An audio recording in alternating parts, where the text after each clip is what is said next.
Lighting, do a cool motion graphic here, please, is one of the most overlooked things in all of video games, as it creates and fills out the beautiful worlds our character travels through. It is essential in defining the atmosphere of a game, leading to the all-important immersion that makes an experience worthwhile. Once you start to notice lighting within video games, you can't take your eyes off of its cascading effect, but don't look too long. That's the sun. A wide variety of video games use lighting in a wide variety of ways, and today I want to shine a light, thank you, on a few of them. But I'll save the topic of lights in video games for a lazier jog because today I want to talk about why isometric games do lighting the best. Excuse me, all real gamers, go ahead and skip to this time in the video as I'll be explaining what an isometric game is to all the laymen, and I don't want to bore you. Okay, an isometric game is... Hey, it smells a lot better in here. An isometric game is one taken from the isometric viewpoint. This is when the camera is placed at a fixed angle, shining down at 45 degrees, allowing the player to see two full sides and also the ground.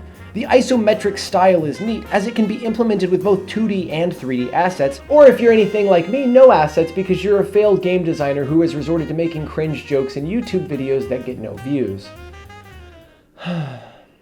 I made myself sad. The isometric style had been going out of vogue as the resources saved from implementing it were becoming a non-factor. But with the rise of indie games over the last 10 years, this viewpoint has seen a resurgence due to the unique visual style that it presents. So you may ask, what does the isometric viewpoint have to do with lighting? None of your damn business.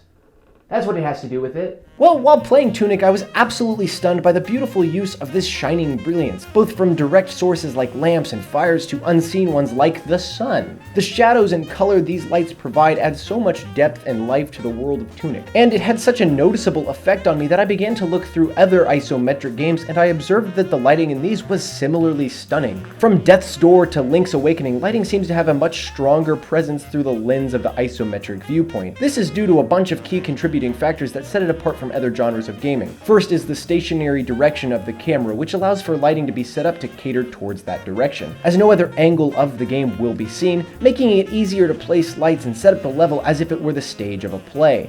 Even in games like Lonely Mountains Downhill, where the camera retreats as the player presses forward, it never tilts or rotates to a view from another angle other than the one that it is set upon. This allows the developer to place lights based on how the player will view them rather than being forced to light a scene in a realistic fashion, in which every angle offers visual clarity and uniformity. This perspective also allows the floor to become a canvas on which light is painted. As sun rays push through the trees, fire emits a pulsing glow, and shadows dance and twist as the player moves through. Because of the pronounced view of the ground that this 45-degree angle creates, the player is focused on how light interacts and falls upon it, unlike other angles, where the ground is either completely flat or slanted so much that it's not seen very often. One of my favorite examples of this are the glorious clouds rolling overhead in Death's Door. The player will never see these clouds, but their muted shadows create such a gorgeous view on the ground. Isometric levels often turn into dioramas, where lighting plays a pivotal role, creating everything from mood